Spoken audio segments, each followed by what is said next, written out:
Sven Beckert, welcome to the podcast. Great to be here. So, I had lunch with my great book editor, Scott Moyers, a number of months ago, and he gave me your book in an advanced reader copy, and said, "This is the most important book I've published in years, and you must read it, and you must have Sven on the podcast." And so I always listen to what Scott tells me. Not always, but often listen to what Scott tells me. And so I'm very excited to have you on the podcast. But I want to ask you a question before we get going, which is that when I first worked with Scott, I remember working really hard on my manuscript and sending it to him and thinking, thank God I'm going to get 2 or 3 weeks off this manuscript, because no way that he's going to respond to me before 2 or 3 weeks out. And I had, insightful, detailed comments from him within 2 or 3 days. Now, my book was about 80,000 words. Your book is, I believe, 200,000 words, or perhaps significantly more than that, 300,000 words. How More. long did it take Scott to give you comments on the first draft? I don't think it took very long. I submitted the first version of the manuscript a little more than a year ago, and I think I got his comments back maybe 4 weeks later, 6 weeks later, something like that. I don't remember precisely. And these comments were superb. They were very insightful. And not only did he read it then, but he read it, I think, by now 3 more times, and each time provided really incisive feedback. So, as far as publishing goes, this was a beautiful experience. And to my surprise, he didn't tell me to make the book much shorter. I thought he would tell me that, this is all fine and good. This but is it's lovely. Now cut half of it. Yeah, exactly, exactly. No, I sent in the manuscript, and I planned to take 2 or 3 weeks off, and then 3 days later I had a bunch of work again. So I do not understand how he does it, but I'm unsurprised that even with a manuscript that is many times the length of mine, he was able to pull off a similar feat. Now, as this indicates, the scale of your ambition in this book is kind of monumental. It really is to tell, a one-volume history about global capitalism. What do you think are the misconceptions that smart readers, smart thinkers, smart listeners to this podcast are likely to have about capitalism before they read your book? That's an excellent question, Yascha. And I think there may be 3 misconceptions about capitalism that are, not universal, but that they're broadly shared. The one is that you can understand capitalism purely on an entirely abstract level.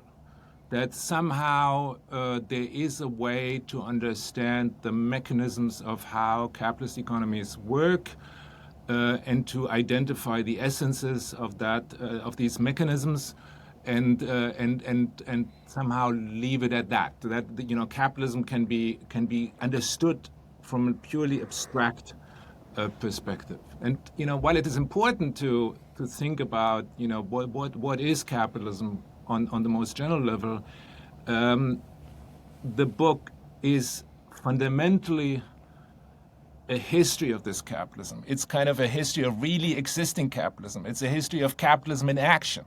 And what you see very rapidly when you start researching that history is that, while kind of the general characteristics of capitalism are universal to capitalism in all places and at all times, capitalism changes drastically in the past 500 or 1,000 years. And so I think you can only understand capitalism from a historical perspective. So this is the one thing that I would think that is a common misunderstanding about capitalism that can be purely understood from an abstract perspective, but it really needs to be understood historically. The second misconception about capitalism is... Shocking thing for a historian to say, of course. It's shocking. It's completely surprising. But it's still, I guess that's why we do history, because we believe that we can understand the world in ways that is fundamentally different and perhaps even better than understanding it from a just purely timeless and abstract perspective. The second misconception about capitalism that is very pronounced is that capitalism can pretty much be understood by just looking at European history, and maybe you throw in the history of the United States as well, but the rest of the world really doesn't matter to the history of capitalism. If at all, the rest of the world only matters because in some ways that rest of the world can see its own future by looking at the European or North American experience. So my book fundamentally disagrees with that, and it argues that capitalism can only be understood from a global perspective. And then third, capitalism, many people who think about capitalism are drawn to industry, to these big machines, the textile industry, the steel making, the car manufacturing, and whatever came later.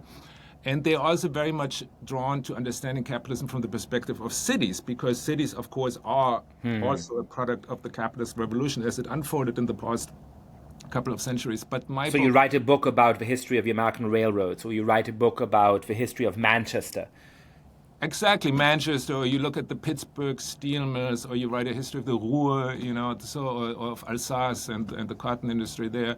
And of course, this is very important to the history of capitalism, don't misunderstand me, but much of the history of capitalism actually unfolded in agriculture, and it unfolded in the countryside, where most of the world's people lived until very recently. And so I think this is the third common misunderstanding of the history of capitalism, to see it as entirely an urban story and an industrial story, and in that way also excluding much of the human population and much of planet Earth from the narrative of the history of capitalism. Great. So I want to come back to some of those assumptions over the course of a conversation, and it's going to be hard to summarize a 1,000-page book in one podcast conversation, but tell us a little bit about what the accurate history of capitalism is. Some of the standard textbooks about capitalism, about economics, are probably going to start with the invention of a spinning jenny, or the invention of a steam engine, or perhaps the first railroads in England in the 18th, 19th century. You start in a bunch of different places and much earlier on, and you say that there's these kind of islands of proto-capitalism that arise way before the textbooks usually start the story. What is so significant about those islands of capitalism? What is it that makes them in a meaningful way, precursors of the system we're talking about and living in today? Yes, so we have, so the starting point of the book, and I think of any kind of productive thinking about capitalism, is that capitalism is not the natural order of things. Organizing economic lives along capitalist logic is something that is a revolutionary departure from much of human history. So we need to start by seeing the world we live in right now not as natural or as the kind of economic logic that animated economic life throughout human history, but as a kind of very particular moment in human history. Once we accept that, we need to, of course, think about the question of where does it start, and when does it start, and how does it start? And there are many explanations for that question related to, some people have argued, it's something about Protestantism that made people more capitalist. Other people have argued that it's a peculiar kind of class relations in the southern English countryside that make create the conditions for the transition to capitalism. And I think all of these approaches kind of tend towards seeking a kind of small kernel, a small kind of essential element from which capitalism eventually sprung. Some people see it in the Industrial Revolution, as you say. Once modern machine production came about, this is when capitalism began in the late 18th, early 19th century. I think this is all completely mistaken. For example, I think the Industrial Revolution, the machine production itself, is the most meaningful offspring of capitalism, but not the beginnings of capitalism. And instead, I argue, and I think I show in the book that capitalism really begins with the first people who use a capitalist logic in organizing their economic lives. And these people are merchants, people who are, not becoming rich because they plunder others or force them to work for them, but also not people who just engage in subsistence agriculture and just kind of live off the land. But these are people who have capital, who invest capital in trade, and with the hope of then generating more capital that they can then invest in further business enterprises. So I see merchants as the kind of crucial originators of the capitalist revolution. So these merchants have been around for a very long time. This is hardly something that is novel, but they have always been very marginal to economic life on planet Earth. They have been merchant communities for a very long time, but they have been very marginal to economic life. But I begin the story of capitalism with these merchant communities. And these merchant communities now you can find in many, many different parts of the world. I mean, so some of them are in places where you might expect them in a more Western-centric reading, so Venice and Genova and those kind of commercial republics that are very prosperous in the late Middle Ages in Italy and Europe. And then some of them are much further afield in India and China and elsewhere, right? Right. I mean, everybody knows about the Medici. Everybody knows about the Fuggers. And of course they mattered. It's not like that they didn't matter. But if we look around the world, we find these merchant communities in many, many different parts of the world. We find them in West Africa. We find them, as you mentioned, in China. We find them in India. And the book actually starts in a most unlikely location. Namely, it starts in the port of Aden in modern-day Yemen. And I trace the history of this merchant community in this town in the 10th, 11th, and 12th centuries. And you see these merchants already being, pretty modern actors. They are recognizable to us. We understand what they do even now, 900 years later. But of course, when they were alive, when they practiced their trade, they were total outsiders. They were very marginal to how much of humanity lived at this particular moment in time. So for me, those merchants well before that, right? So what is it that makes those merchants proto-capitalist in the way in which a trader in, 1,000 years earlier in China or in the Roman Republic or elsewhere would not have been? No, I mean, I think you could legitimately write about all of them. I just had to start at some point in time. I think the people who kind of employ the capitalist logic in their economic lives have existed for a very long time. I start in the year 1000 approximately because at this point there were many more of them. And I also write about them because I need to then show, and I do show, how out of these communities, modern capitalism emerges. So they are capitalists in the 11th century, and they are capitalists certainly also in the 6th century and the 9th century, but there is no capitalism. Okay, so we have capitalists without capitalism, but it is these capitalists who eventually build something that is more recognizable as capitalism. And how does that happen? So for now we have these islands of people operating by a capitalist logic, able to accumulate very significant wealth, but they're disconnected from each other, right? There's no real connection, for the most part, between those traders in Venice and the ones in China and so on. Is the next phase that they start to be in communication with each other and that they're kind of building connections between each other?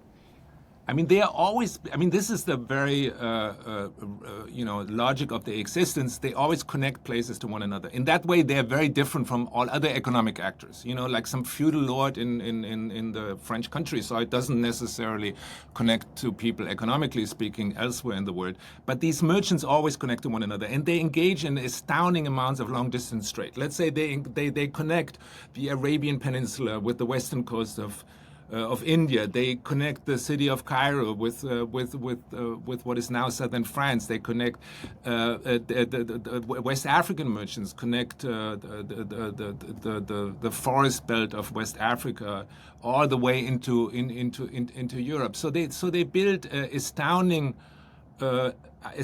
extensive economic connections across large spaces, but. but then in the 15th century and 16th centuries, something happened that had never happened before, and this happened just to a small subset of these merchant communities, and these are the merchant communities of Europe, who before then were neither particularly rich, nor particularly well connected, nor particularly capable of building institutions in which to embed their economic lives, but they were. But in the 15th century, they seek a way around the very powerful merchant communities of the Arab world and the Middle East in order to directly access trade to India, which is, of course, the center of the global economies, India and China. So they're trying to get there. And at the same time, European states who are very splintered and fight a lot of wars with one another, they seek new resources in order to be able to fight these wars, in order to get, to buy all these weapons that they need to battle one another. And so there is a kind of coalition emerging between these European states and this particular group of merchants, namely European merchants. And this now propels them first into the Atlantic world, off the coast of Africa, to places like the Canary Islands, Cabo Verde, and other such places. And eventually, by 1492, it propels them into the Atlantic all the way to the Americas. And now something happened that has never happened before. So you go back to Americo Vespucci and all these other kinds of figures, and they kind of are, in a way, an expression of this coalition between those merchant families with deep experience in navigating the seas and building ships and all of those things.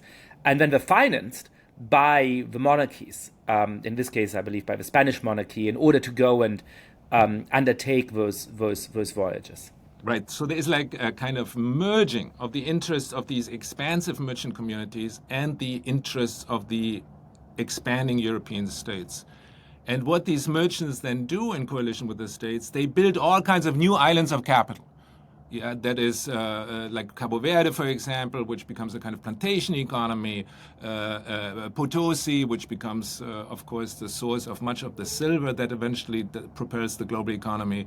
And then, of course, the Caribbean islands, first the island of Barbados, which become a kind of plantation economy dedicated to the production of sugar. And so this is something now that is world historically new, because these places now are further islands of capital, just like they had existed for several centuries before. But these islands of capital are now completely dominated by the logic of the merchants. They become truly the first capitalist societies, because everything in these societies is now oriented around the logic of investing capital, accumulating capital, making more capital, and so on and so on. And I think this is really the moment in which the capitalist revolution is taking off. And as you notice, again, this is taking off in a kind of globally connected world. It's not just about Europe. It's not just about Florence, but it's about connecting all of these places to one another that create the dynamic of the capitalist revolution at this particular moment in time. And what is now truly significantly novel is that much of the capital that the merchants had invested in the past was invested in long-distance trade. So they bought cheaply and sold dearly. They tried to, they bought spices in India and sold them for lots of money in Cairo or in Amsterdam or elsewhere. But now their capital actually goes into organizing production to produce more of the things that they want to trade. And eventually, for the first time ever, they really come to dominate production. They are the ones who kind of organize the production of the commodities that they sell on global markets. And that is totally novel. And I think this sets into motion the logic of the capitalist revolution that then at first very slowly, but by the 19th century very rapidly spreads all around the world. So we're sort of on the cusp now of a mechanical revolution, of a thing we would usually call the Industrial Revolution. So, before we get there, I mean, obviously there's not a bright line before the Industrial Revolution and after the Industrial Revolution. There's technological progress throughout the 16th, 17th, and 18th centuries. But when we're sort of placing ourselves just at the cusp of the invention of a spinning Jenny, and the steam engine and all of those things. To what extent is the system you're describing capitalist? In what ways is this meaningfully a capitalist system? And what elements of what we would think of today, and I take your point that there's not one capitalist system that has changed and transformed over time, but that we would today think of as kind of obvious ingredients of a capitalist system were not yet present at this historical juncture? Yes, so that's an excellent question. And of course, as I said earlier, we need to, capitalism does not emerge at one historical moment fully formed. It slowly expands. Capitalism is not so much a thing, but it's a process. And it takes centuries to create the world, obviously, in which we live today. And in a way, capitalism, even today, is still in the process of its own emergence. There is still kind of the spread of the capitalist logic into new spheres of human life. So before the Industrial Revolution, I think much of economic life on planet Earth still follows a totally different logic. So capitalism, in some ways, is expansive. It is very important to world history, but it's still quite marginal to the economic life of most people living on planet Earth. But what it has done at this point... How is the economic life of most people determined? It's feudalism, it's just for people who are not historians, who are so used to living in a world made by capitalism, what concretely does it mean to live your life in a world that isn't shaped by capitalism? Right. No, this is the problem. We live in capitalism like fish in water, so it's very difficult to see it. But the capitalist logic is a radical departure from previous human history, and so the vast majority of people on planet Earth, well into the 19th century, lived in subsistence-oriented economies in which they produced for themselves and maybe for kind of local exchange. So, I grow a lot of wheat, you grow a lot of corn, I exchange some of my wheat for your corn. But most, the range of economic exchange... There's still people living like that in the United States, but I think it's spelled W-E-E-D, not W-H-E-A-T. Sorry. Right. Right, that is perhaps true, and yes, the capitalist revolution is ongoing. But so this is how the vast majority of people on planet Earth lived. But then many people also lived as dependents of rulers or religious authorities, and they. These rulers or religious authorities, they basically forced the peasants to give up some of the things that they produced, and they might even have accumulated a lot of wealth. I mean, if you travel through Europe today and you see all these castles and beautiful churches and whatever else, this is partly because these institutions were able to just dispossess people. They just took the some of the product that they produced and consumed it. So this is completely different from modern capitalism. So in modern capitalism, people who have capital invest that capital productively, not just to show off their wealth, but in order to enable a further accumulation of capital. And if you look at the world now, because you were asking about this, before 1900, you see that people... that this capitalist logic now has moved into areas of economic life that was previously not dominated by that logic. So, for example, you see, a vast plantation sector that had emerged in the Americas, in which huge quantities of sugar, eventually coffee, rice, indigo, and then cotton were produced for European consumers. And this production was, basically following a capitalist economic logic. You also see in the European countryside or in the North American countryside to some degree as well, you see people manufacture things now under the auspices of merchants. The merchants control these producers, and these merchants acquire these goods through market exchanges, and then they sell them into distant markets. So you see that in many different parts of the world. And the stunning thing about this word is there is not much in terms of technical innovation. Often we think of capitalism, so much driven by technical innovation. We don't see so much of that. So we don't see great gains in productivity at this moment in time. But what we do see is a huge redistribution of the wealth of the world from certain areas of the world into other areas of the world. So, for example, the beneficiaries of the radical recasting of production in the Caribbean are not the Africans who are forced to work on these plantations, nor the indigenous people of Latin America, but it's really these European merchants who now accumulate a lot of wealth out of dominating this particular form of production. And so this is the word that we have before the Industrial Revolution. We don't have much productivity gain. We have very slow economic growth. We have economic growth, but very, very slow. And we have the kind of capitalist logic now having infused some parts of economic life on Earth, but still being kind of on the margins, but less on the margins than, let's say, in the year 1200 when these merchants in the Arab world were dominant.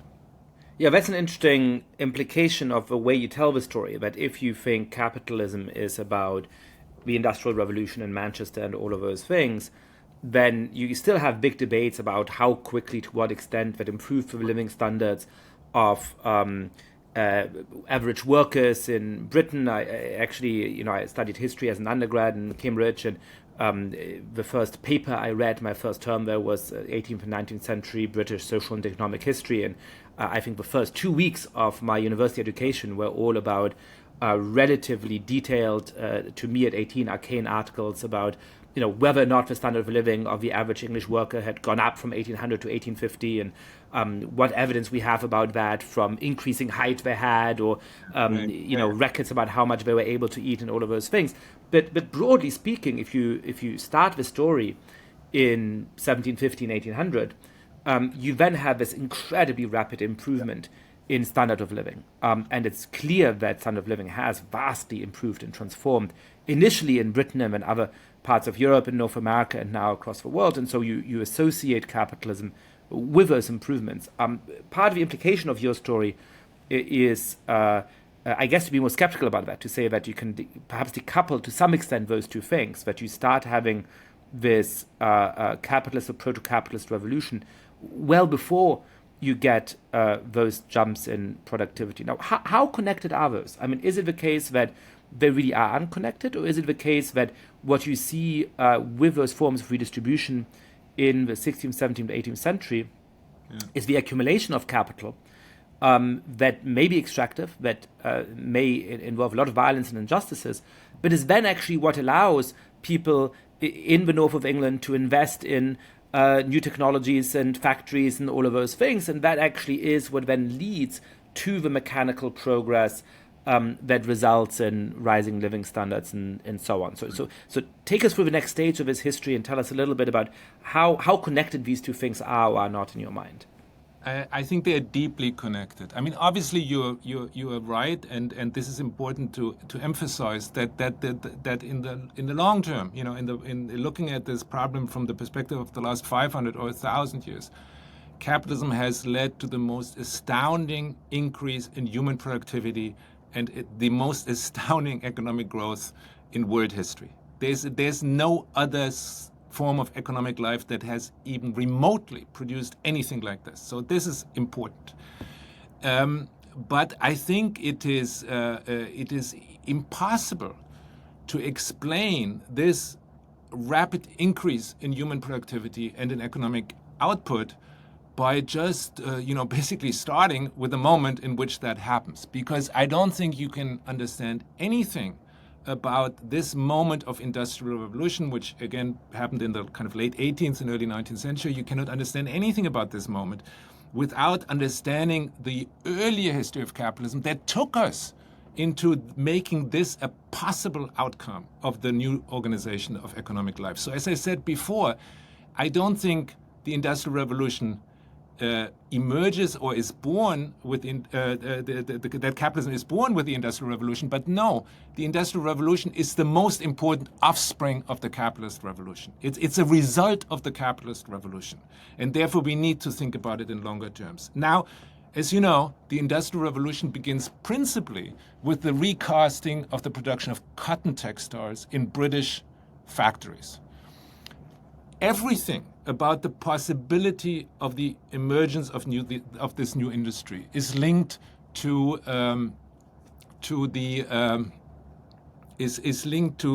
the kind of global connections that had been created in the decades or centuries before, and that is it's connected to this earlier form of capitalism.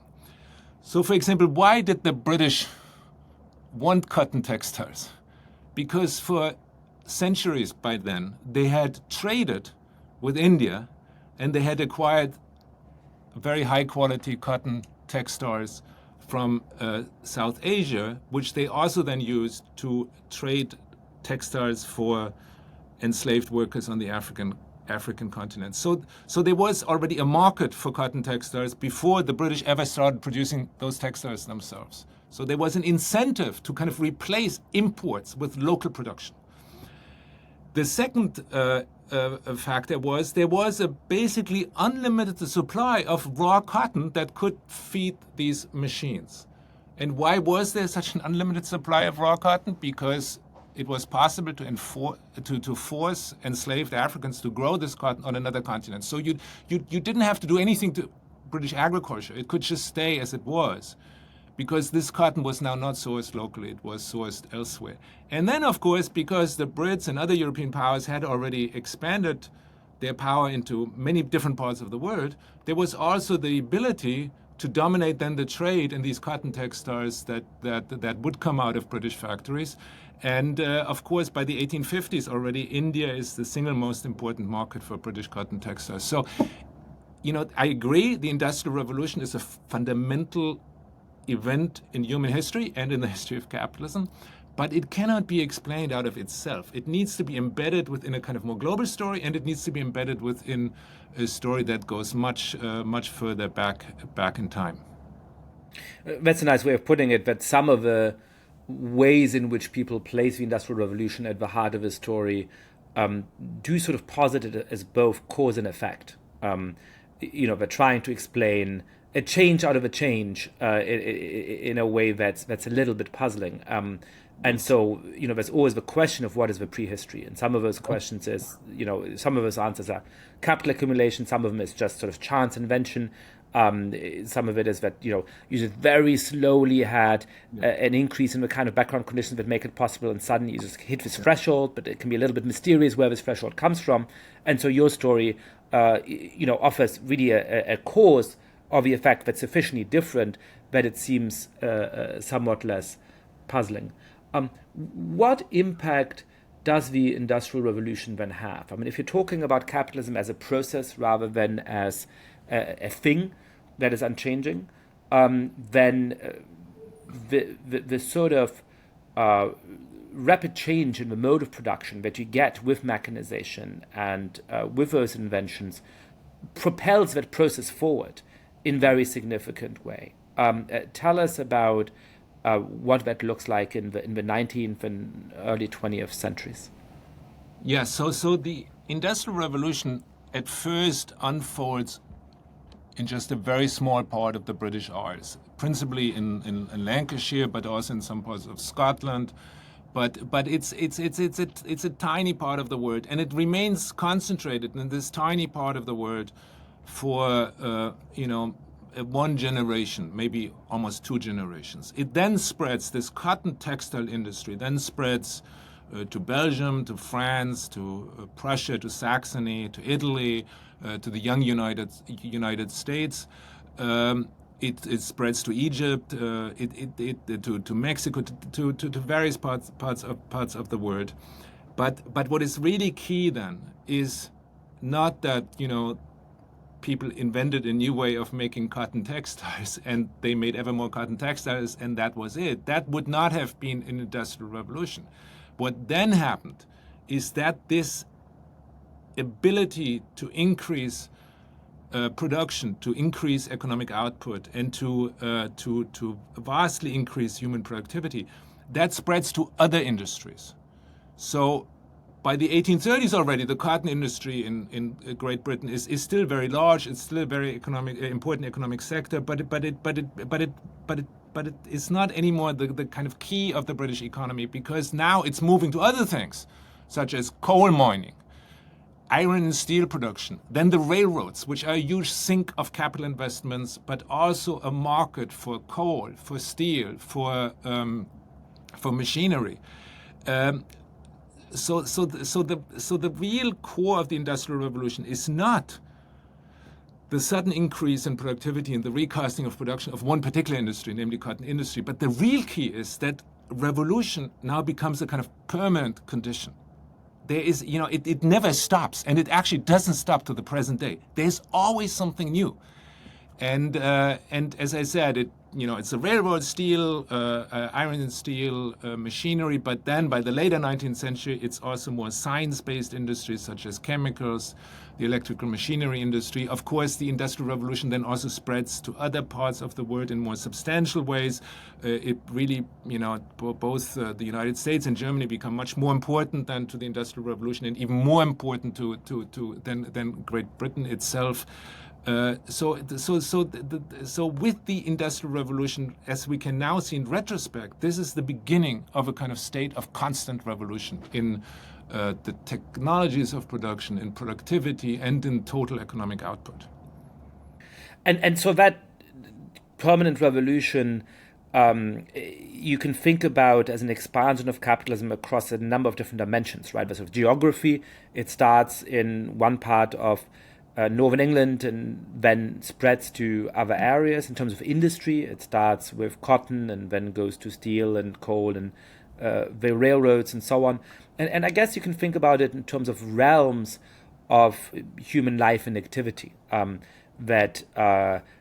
name one relatively contemporary example, dating wasn't really part of a capitalist process, but now, most people meet each other on online dating apps and so on, for which you pay subscriptions. And so in some ways, a realm of human life that had been outside of a capitalist realm has more firmly, at least, been subjected to market forces.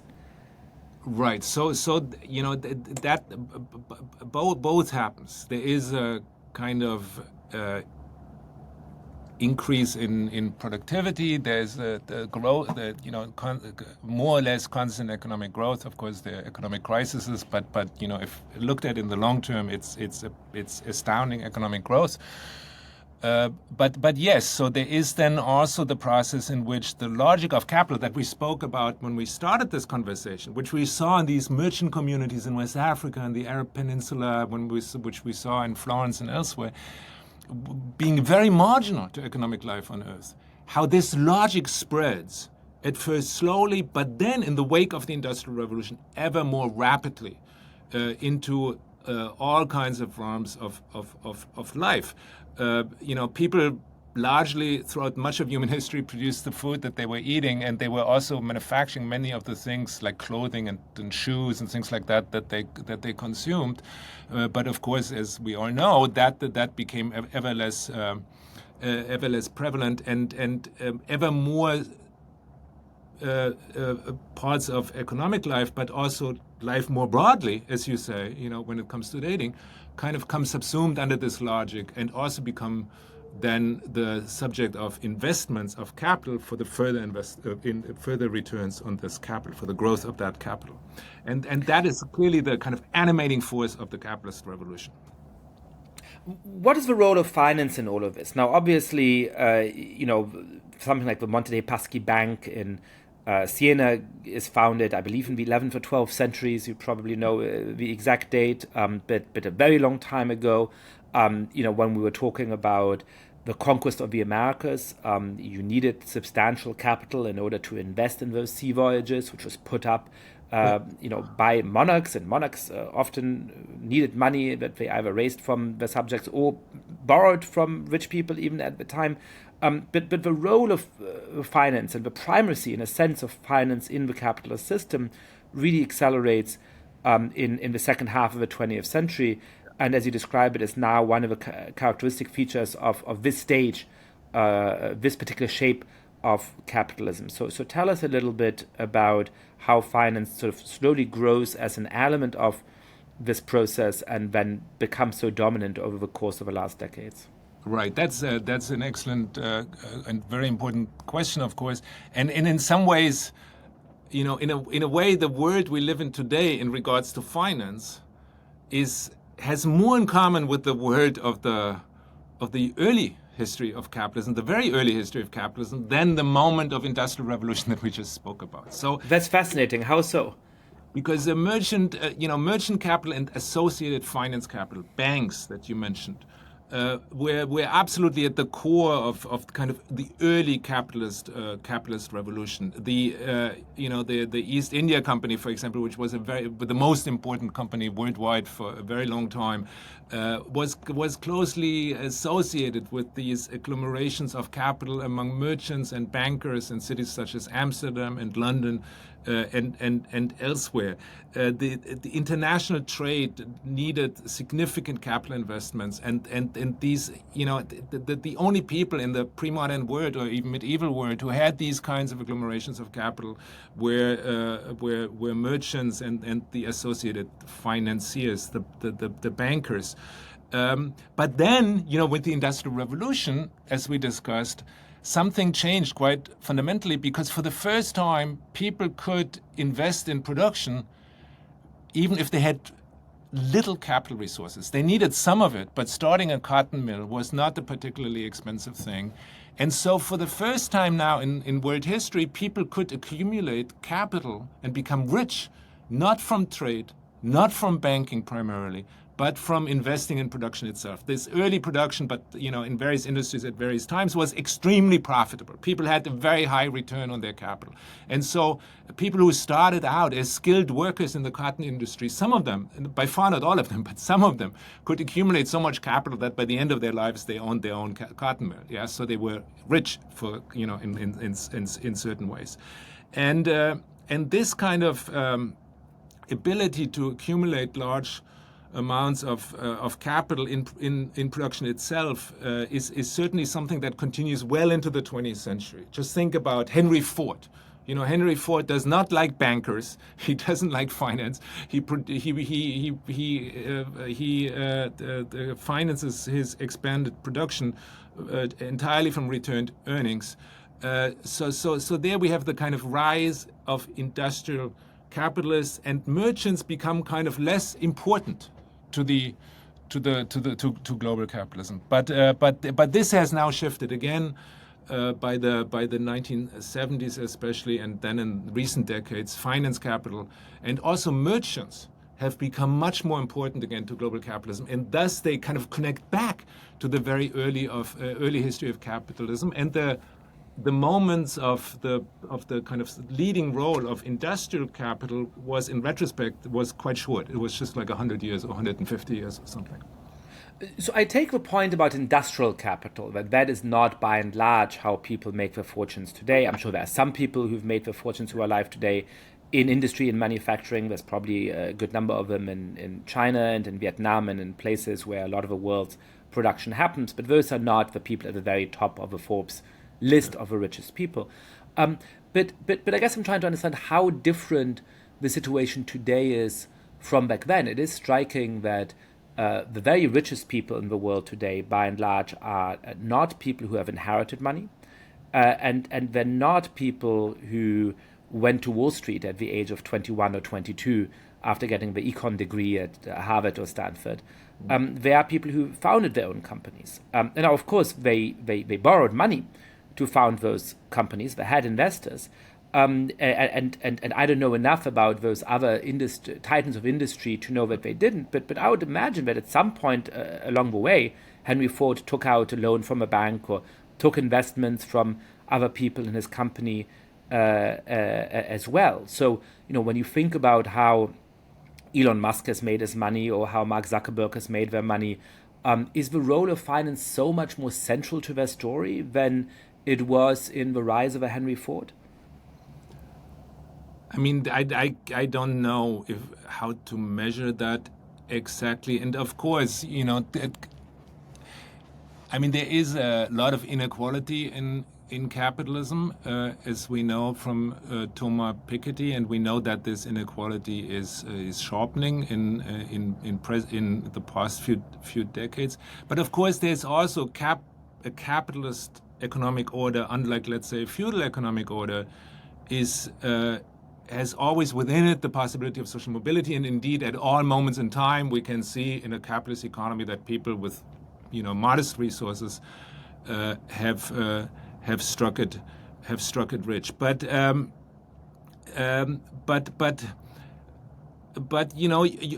like in in the 18th century, but into the 19th century, merchants and financiers were clearly the central actors within the capitalist economy. They were the ones who really struck it rich. They were the ones who dominated production. They were the ones who organized textile production in the countryside, or they organized sugar production on the plantations. And this really does change in the 19th century when mechanics, when people with technical skills come to create the dynamic enterprises and also come to accumulate significant amount of capital in industrial production, and they really become kind of the central actors within the capitalist economy. Today, yes, there are productive, there is production. I think you're absolutely right what you say about China and Vietnam. That is, of course, absolutely true. But think about that. Think about, for example, the textile industry today, or the shoemaking industry. You have a few globally active brands, which are broadly speaking agglomerations of finance capital or merchant capital, and you have hundreds, thousands of producers in all corners of the world who actually make these shoes.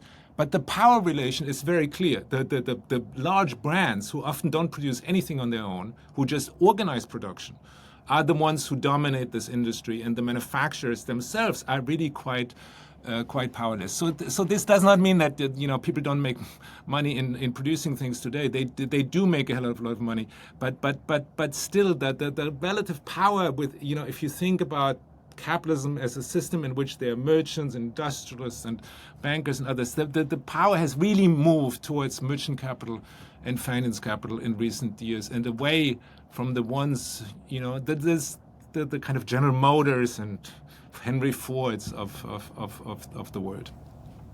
That's really interesting. I'm struck by the fact that a lot of people who write about the history of capitalism, or who are in certain ways critics of capitalism, are attracted to the term late capitalism or late stage capitalism. And it's not a term that, so far as I know, you use, or at least use very much. Is there a kind of naive assumption buried in that term that, in a nearly neo-Marxist way, capitalism is about to founder and about to end, that you're skeptical of? How do you think about this widespread talk about late-stage capitalism? And, is there any way of knowing whether we are towards the end of this remarkable story, or in the middle of it, or only at the very beginning? Will the next 1,000 years of American history continue to be driven by this process playing out? Look, we don't know. We the future. One thing is certain about the future: it's going to be full of surprises, for better or for worse. But yes, you are absolutely right. I don't use the term late stage capitalism. People who have written about capitalism have done so, for a long time to write about the late or latest or whatever stage of capitalism. They have done so for more than 150 years. People have predicted the end of capitalism since at least the mid-19th century, and have predicted it to be imminent. None of that has happened. Instead, you could argue that the full force of the capitalist revolution only occurred after the first predictions of its immediate demise. Having looked at the history of capitalism, globally and across 1,000 years of history, I see a lot of energy and ability to innovate in that system of organizing economic activity, also to this present day. Capitalism, as I said, is historical. It has a history. It's not the natural state of organizing economic life on planet Earth. It has therefore a beginning. And, as any historian will tell you, anything that has a beginning also has an end. So presumably at some point, some other form of organizing economic activities will emerge, but I don't know when that is going to be and exactly how this is going to unfold. But capitalism has shown to be, for better or for worse, it has shown to be enormously dynamic. And I think the secret for capitalism's dynamic has been that it has generally been rather undogmatic. Capitalism has changed drastically in the course of the past 500 years. Things that were seen to be absolutely essential to capitalism have become completely marginal a few decades later. Capitalism has always connected and reconnected different forms of labor, different forms of political organization, different forms of the organization of capital, as we just discussed, different forms of territorial organization. It has never been dogmatically linked to just one set of these things.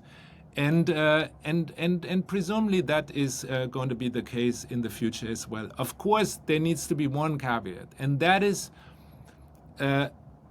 capitalism has also, the capitalist revolution has drawn on the free gifts of nature. It has drawn tremendous energy from capturing natural resources, the productivity of the land, the unpaid labor of women, fossil fuels, and there are limits to that as far as we know. So this might be a more kind of systemic constraint on the further expansion of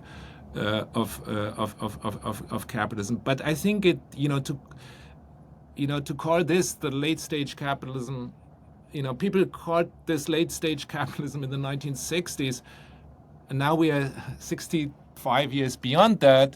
What are we supposed to call this now?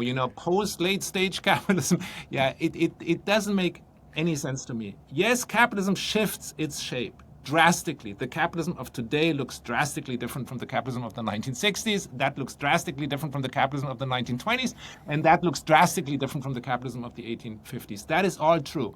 But the basic logic of the organization of economic life has remained the same. And therefore, where does early stop and late start? I don't think we can really tell. Future generations of scholars, a few hundred years from now, they will know exactly. But I think we can't tell yet. Yeah. And I guess if there's one prediction you're willing to make is that if we still will have a capitalist system in 60 years or 600 years or 6,000 years, it will be very different from today. And the one in 60 years is going to be different from the one in 600 years. But whether we will still call it capitalist and whether that still meaningfully will be the same system, we can't predict. I'm interested to go back to some of the assumptions that you started by rebutting about capitalism and by the language that you have come back to a number of times in what is at stake in denaturalizing capitalism. This is something that I was always struck by when I was taking all kinds of classes in graduate school and undergrad and so on. And I'm sometimes struck by the way in which my students think about it. When scholars in history and sociology, to some extent in political science, aim to demonstrate that something that appears natural is not natural. Another way that they sometimes put it is that it's a social construct. And I am both sympathetic to that enterprise and worry that it can confuse people in certain ways.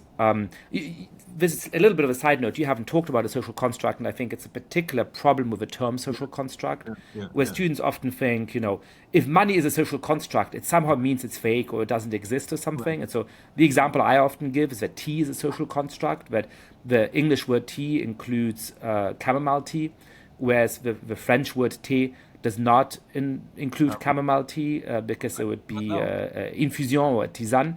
That shows that the term is a social construct. It's different depending on the cultural and social context. It doesn't mean that tea is not real or that it's fake or something like that, right? And so to go back to this idea of denaturalizing capitalism, I guess one question I have is, to what extent is this surprising? I mean, certainly among more thoughtful, educated people, how many people are there really who think that capitalism is just this kind of God-given thing with 10 attributes and it's unchanging over time and so on? And then perhaps more importantly, what follows from denaturalizing it? Yeah. Okay. That is really important to think about that. And look, let me start by saying that I don't think capitalism is a social construct. Capitalism is very, very real. And it's the most powerful process impinging upon our lives today and also of our parents and grandparents and before that. Yeah, it is very real, and we need to understand it as such a reality. Um, the problem generally is that any social reality that is powerful within your own life at your own time is the hardest to see. In some ways, when we look back at Stone Age economies, or even if we look back at the feudal economy of 12th century France, we we immediately see that this is kind of weird, strange. This is like so different from the world we live in today, and therefore we are quite capable of understanding it because it's just so strange, and it clearly calls for some kind of explanation. It wouldn't have seemed strange to the people living in a feudal order, and in the same way, capitalism doesn't feel strange to us. Exactly. Like, we live, we take, the prevalence of markets, the fact that the things can be, are commodified, the fact that most of us will sell our labor power in markets for wages. We take that to be kind of that's how the world works. That's how it, and maybe that's how it always worked. But it didn't. It's a radical departure from previous human history. And I think that therefore, we need to start out by saying this is not this is not natural, this is not common to all of human life. This is a radical, even revolutionary departure from the organization of economic life in the past, in the long past. And I think that has real implications for our thinking about the present as well. Because once you see that this is a word that is not natural, a word that is created, a word that is also created by human agency, by people making certain kinds of decisions, political decisions, daily life decisions, social decisions, they shape that word. And if we can see that the word we live in today, the word of contemporary capitalism, is a word that is created by us, it's us. Not individually us, but collectively us. And I understand people have obviously very different kinds of power in creating this word, but still it is a human-created order. And therefore, this order can also be changed in ways that, we see more conducive to the interests that we have. We are not, victims of this order only. We are also the creators of this word. Sometimes, it's almost like artificial intelligence, like it's out there and it's coming to get us and it's going to dominate all of us. But and the logic of capitalism has somewhat similar characteristics of the logic of artificial intelligence. But we created artificial intelligence just as much as we created capitalism, and therefore we can,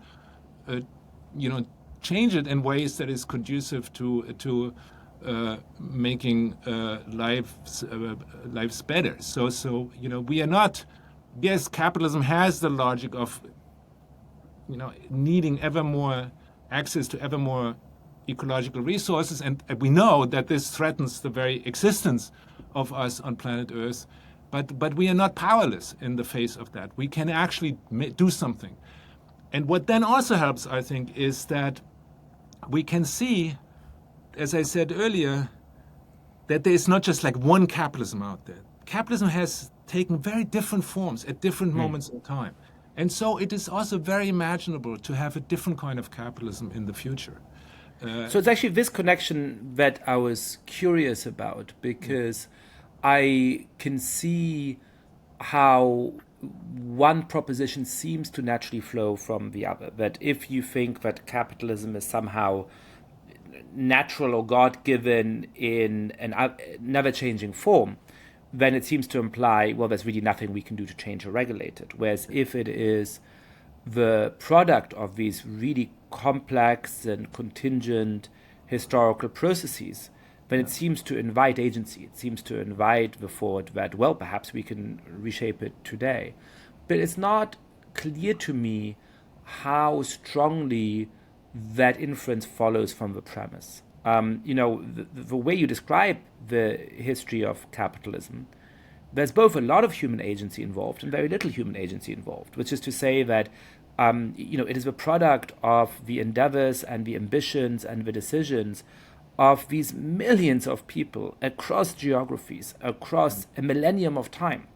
But the Medici, back in Italy, and the factory owners in England and the traders in China were not aiming to produce or shape the capitalist system. They were acting on their own motives and incentives in their particular moment, and they created this world. Now, of course, we've seen over the course of the 19th and 20th century the ability to shape capitalist institutions in important ways. We have welfare states today in North America and Western Europe and many other parts of the world, most parts of the world actually, that certainly shape capitalism, and that I think is a very good thing. It is something that makes this system much more humane and much more sustainable, and actually allows us to harness its energy in a much better way for the human good. So I certainly share some of those underlying goals. But I just wonder whether you might not also think, or one might not think, that perhaps, yes, the system is in certain ways contingent. Certainly it's man-made. Certainly it's the product of all of these incredibly complicated processes. But because it is this incredibly powerful machine, because it is this process which is playing out, which is in certain kind of ways a perpetuum mobile, which is pushing forward in this powerful way, we might not be able to reshape it. It might not be a matter of the will of one politician or one citizen or even all of us collectively to fundamentally reshape the system. Because, for example, if the United States or Germany really tried to reshape the system in a very radical way, but that wasn't actually the most productive use of economic resources at that time, perhaps those countries would get outcompeted by others, and therefore that experiment would fail. Just to think about one kind of mechanism you might invoke to think, while perhaps the system is less subject to human agency than this emphasis on denaturalization might imply. Right. That is an excellent point. And look, I do not want to suggest that we just have to sit at our desks and invent a different kind of word, and just by our willpower we suddenly are going to bring about this word. I think I just want us to see that we shouldn't. So much of economics has the tendency to basically emphasize the laws that are allegedly timeless of capitalist development, and somehow, the best we can do is to read them properly and then implement them properly, and it's going to, make us wealthier collectively as a result. And I just don't think this is the case. The capitalism of the 1960s, which you mentioned, with strong welfare states, with a very significant presence of the state in regulating economic activities, even in owning firms, that is really quite drastically different from the capitalism of the 1920s, or is quite drastically different from the capitalism in which we live today. And yes, power is radically unevenly distributed. And certain actors have certainly radically more power in shaping our world and shaping our economic lives than other actors. But I'd like to cite the kind of most unlikely example, and that is, to the earlier moment in the history of capitalism that we discussed some time ago. Slavery, the plantation economy of the Caribbean, or the plantation economy of the American South were extremely important. And many people, even including many European observers who were not adherents didn't thought that the world would be better off without slavery. But they concluded that, for the capitalist economy to continue to thrive, slave labor was unfortunately necessary. But slavery came to an end.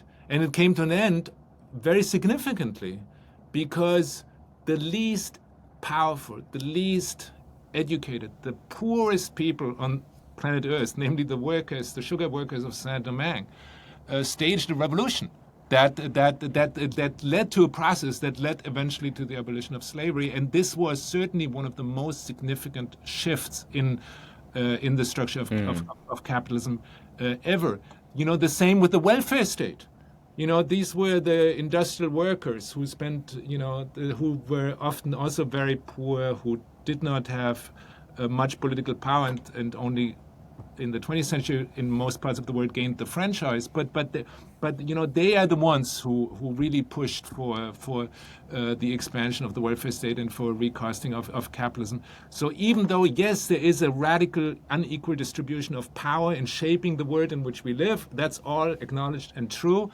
But in the long history of capitalism, sometimes people who mobilized, even though they did not have access to many resources, did make a huge difference in the structure of capitalism. So I just want to, I think we can make a difference, and therefore. Therefore, the entire book, as you noted, is very much written as an actor-centric history. It's not just something that kind of falls out of the sky and we are kind of subject to abstract economic laws and we can fill our roles, but we can't really shape them. But I try to show that, both, on the level of merchants, industrialists, but also workers and enslaved people and people working in the countryside in all kinds of ways, that they acted upon this and they created the world in which we actually live today. That is the main kind of takeaway point of the book. So perhaps now we're really getting into the philosophy of history at some level, but I guess we could think of historical processes as being described in three kinds of way.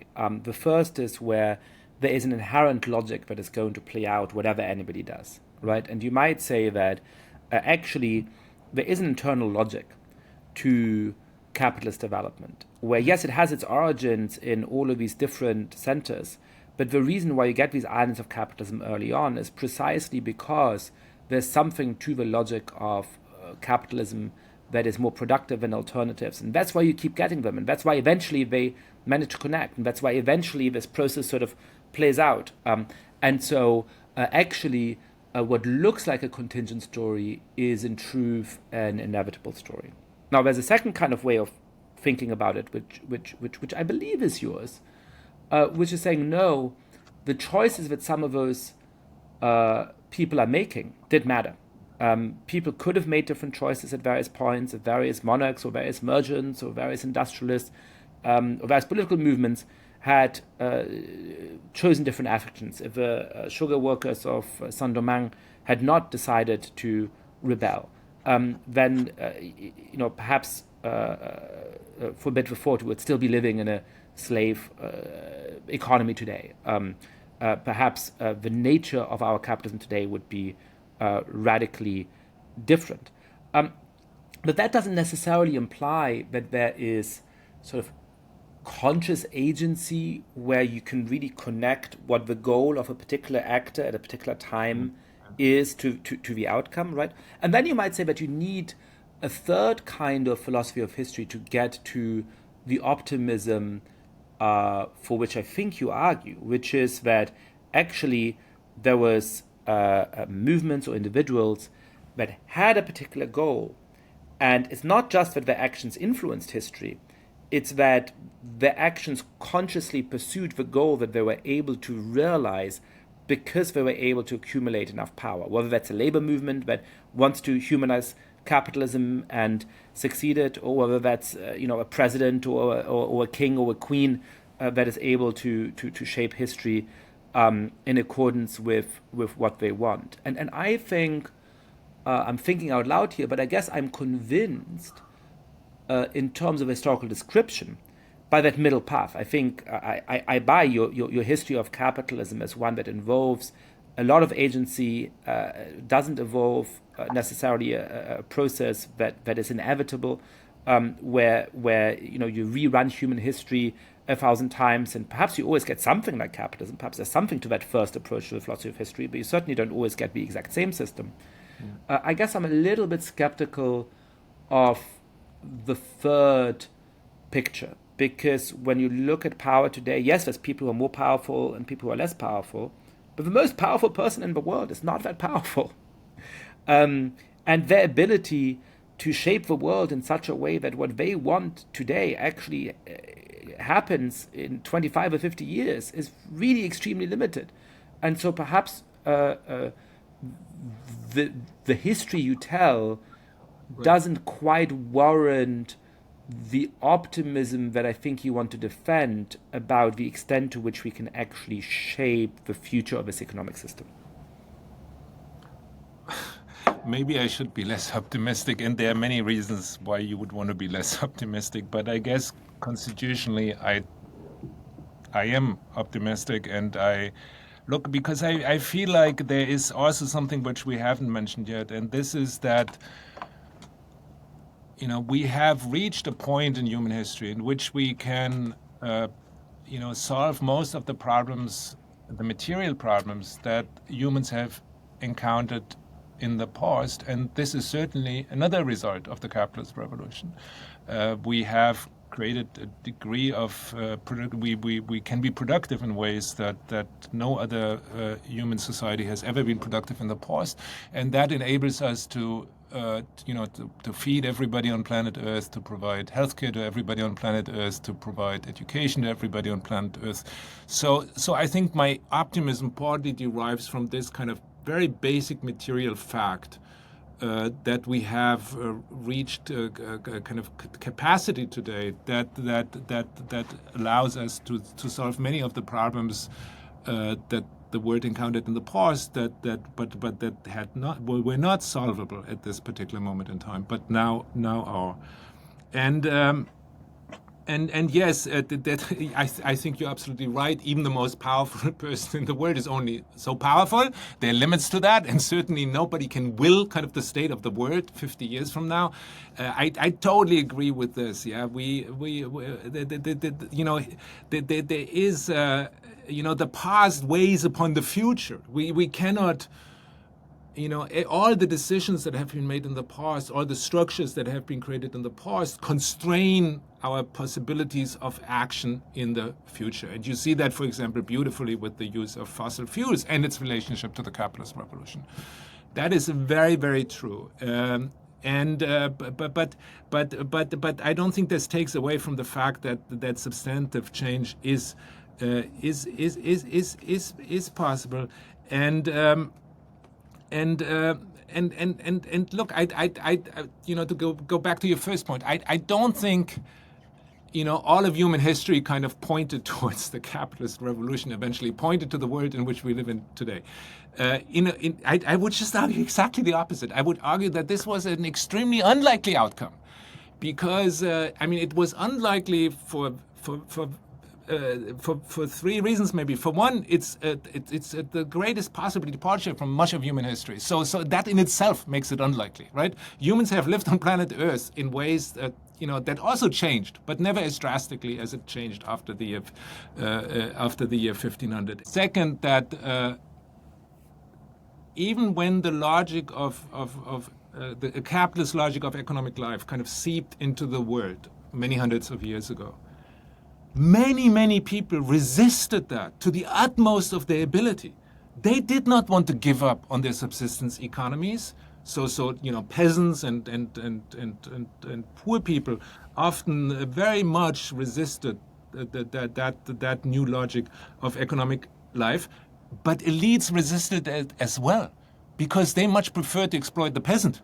They didn't, they just wanted to continue exploiting the peasant as they had done before, and therefore they were not interested in creating a kind of very different form of economic life that, in a way, would marginalize them as well. So in that way, the capitalist revolution was quite unlikely as well. And then, of course, thirdly, As we discussed at the very beginning, for the capitalist revolution to really take off, a very unlikely combination of things needed to happen, such as the particular problems that European states faced at a particular moment in time, the particular distributions of power among merchant communities all across the world, the ability to the small but still significant technical change that now made it possible, for example, to cross the Atlantic Ocean to come into the Americas. So this all came together at a particular historical moment in time, and I think this was extremely unlikely for it to happen, and it didn't happen in the few hundred years before then, when it could have happened as well. So, but you might think, and I don't want to get too bogged down in this point, and I think by and large I buy a contingent account, but you might think that similarly to certain processes in evolution, that at any one moment it was very unlikely for those things to come together. But given that, as you show, this is a sort of pretty powerful process, that once those merchant communities came into being and once they connected with each other, the power of this process to go to new localities, to go to new parts of industry, to go to new realms of our life was so significant, in part because it allowed for greater productivity and other things, that perhaps the start of this capitalist system is very unlikely. But at some point over the course of human history, you would get conditions like that, and then you would get this. I mean, again, this is not the way I think, but in some of the, even like, Kant thinks about asocial sociability as a motor of human history, right? In some of the more teleological readings in the philosophy of history, you might say, yes, it might look like this particular constellation of circumstances was unlikely, but given what a powerful motor this is, the moment you get a little bit of that motor assembled, the rest of it would start to come together. And perhaps it could just as easily have happened in 300 years or 300 years earlier. The fact that it happened in the particular way it did is hugely contingent, but that doesn't mean that it was unlikely to happen in the ways you suggest. Okay, I mean, we will never know because there's only that one history that we can, and so I'm trying to stay away from speculating about that, except to say that I think it was kind of unlikely to emerge, that it was also, this logic was quite weak, and if we think about the totality of economic life on planet Earth for many, many centuries, even after it became more powerful. And of course, it could have gone into different kinds of directions at many, many different points in time. For example, as we explained earlier, the Industrial Revolution and cotton textiles could have ended right there. There's perhaps no reason to assume that it kind of naturally then expanded into other areas of economic life. Or think about 1929 and the Great Depression. I mean, many contemporaries at that moment thought this was the end of capitalism, including many conservatives who thought that this would be the end of capitalism. So presumably that history could have gone into different directions as well. But I want to bracket that by also saying, and there I agree with you, that the capitalist logic is very, very powerful, and the basic animating force of this logic is its expansive nature, right? It is the accumulation of capital and the search for new ways of how to accumulate even more capital, and this is kind of the essence of what capitalism is, and of course that has a tendency to produce ever greater expansion. So there I totally agree with you. There is something in the logic of capitalism which is probably also different from the logic of a feudal economy, because you exploit the local peasants, and I mean maybe you want to capture a few more peasants to exploit more of them, but there is a fundamentally different logic in capitalism than there is in a feudal economy, or even more so in a subsistence economy. I have a final question for you, which I know is going to be the most simplistic question I ask in the entire conversation. Is your book and your work a celebration or an indictment of capitalism? Should we think of capitalism as something that has, fundamentally transformed the, productive capacity of humans, that has increased the living standards of people, that has increased how long each of us lives, which is partially responsible for the fact that the average person in the poorest country in Africa lives longer now than the average person in France or Germany 100 years ago? Or is it the thing that is driving, environmental degradation and inequality of wealth and inequality of power and, a constant need to work in a logic of capitalism and jobs that are alienated and not self-determining? Or is it all of the things I've just listed put together? I have a sense that probably there's going to be some people on the anti-capitalist left who want to read you as a deep critic of capitalism. Perhaps there's some people who think of capitalism as a positive thing, who want to press you into the service of their ideas. How are you thinking about this work?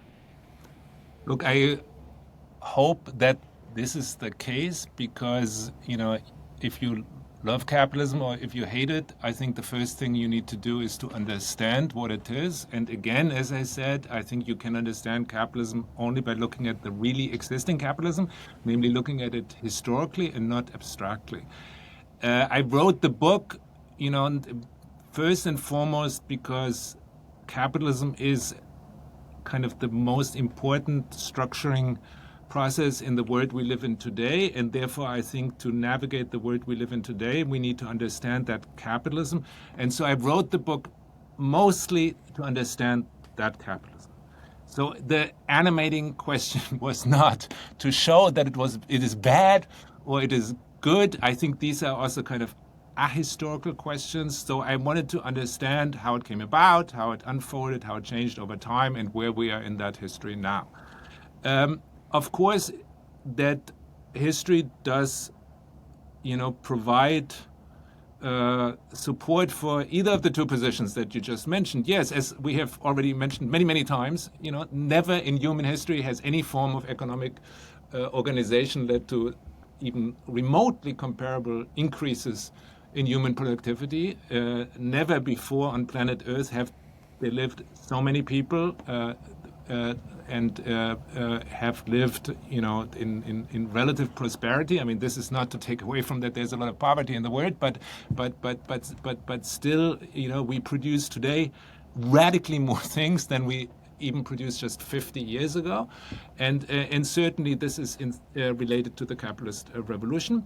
At the same time, the book shows that the capitalist revolution has gone along with great misery, exploitation, dispossession, with threatening the ecological conditions for life on planet Earth.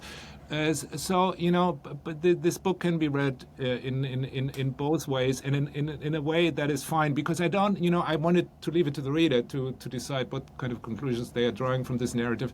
But again, and to go back again to something we discussed earlier, I want it to be also read as an optimistic account, at least insofar in that I hope it does convey the sense of human agency within this history and the possibility to shape a future that might be quite different from the present in which we live in today. Sven Beckert, thank you for this monumental work and thank you for this really fascinating conversation. Thank you, Yascha.